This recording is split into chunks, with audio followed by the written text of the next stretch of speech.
There we go. You know, one of my favorite species to fish for has got to be panfish. And one of my favorite times of the year to fish panfish is hard ice season.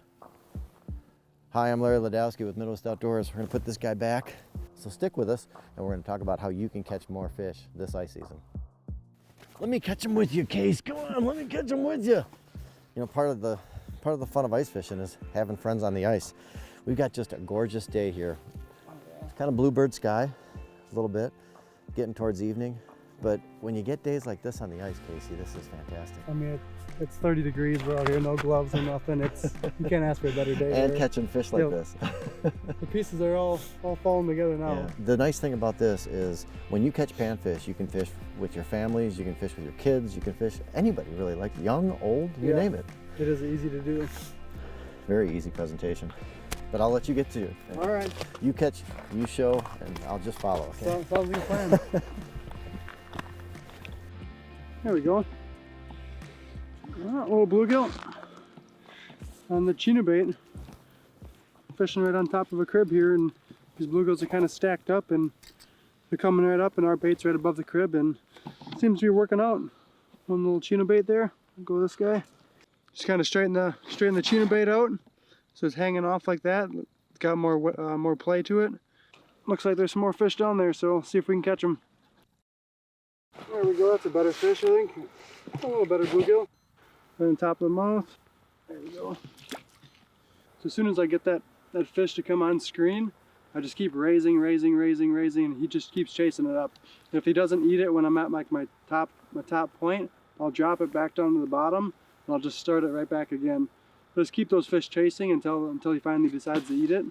Seems to be working out for me. Any fish on here? Feels like a smaller one, but oh, maybe that. That's a decent one. Look at that. Just got this Chena bait paired up with the custom Jigs and Spins check-out jig, Wonder Bread color.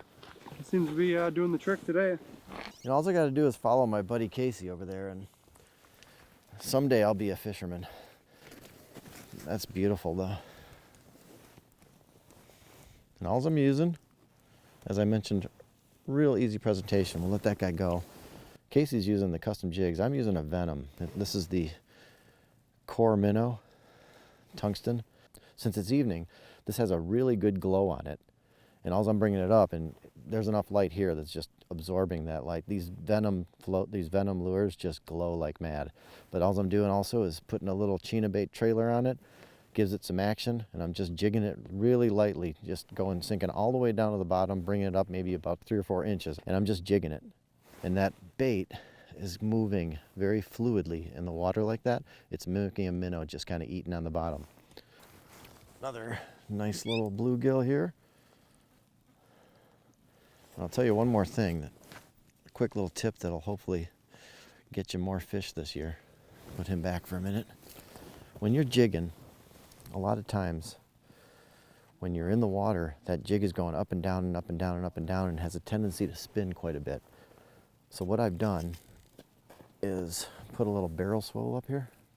And what that does is if that lure starts spinning down in the water, this counteracts that, and it doesn't, I mean, what kind of minnow have you seen in the water going like this? It doesn't happen that way. So you want to try and keep it level so it's just going like this in the water. And if you have it just sitting there spinning, you're not going to catch fish. And a second way to counteract that is to use an inline reel. I'm using a spin cast here, but they also make the inline reels that you can use. That'll alleviate that spinning action as well. So we're here with Tom Shire. He's the owner and actually the magic behind Chena bait. It comes in this nice little plastic case. Every Chena bait comes within about a 1-inch by 3-inch roll. And what Tom has done here is he's basically pre-cut it so that he can just quickly grab a piece, put it on his hook, and send it right down. But it does come complete with a roll. And how do you store it? You store it in the refrigerator. It does not freeze. It don't have no distinctive odor, so you can leave it in your house refrigerator.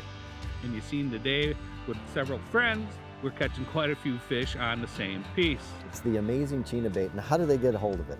You can get a hold of it on the internet at southwaybaitsales.com. Fish on. What do you got, Tom? Baby bluegill, I would bet. He ain't biting very much. No. Oh, that looks like an ice gill. Oh, yeah, with big circles. Oh, yeah, that is a nice one. Look at that guy.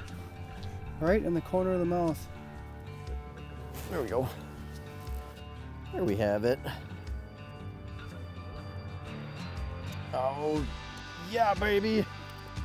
That's it, Tom. Nice fish. You know, as I mentioned when I started off, who doesn't like catching panfish, huh? And this thing works tremendously. You got to check it out, southwaybaitsales.com. Check out Chena Bait. And I want to thank this guy for joining me today, Tom Shire, the owner, as well as Casey Knaup. Midwest Outdoors will be right back. I'm Larry Ladowski. We'll catch you later. Thanks, buddy.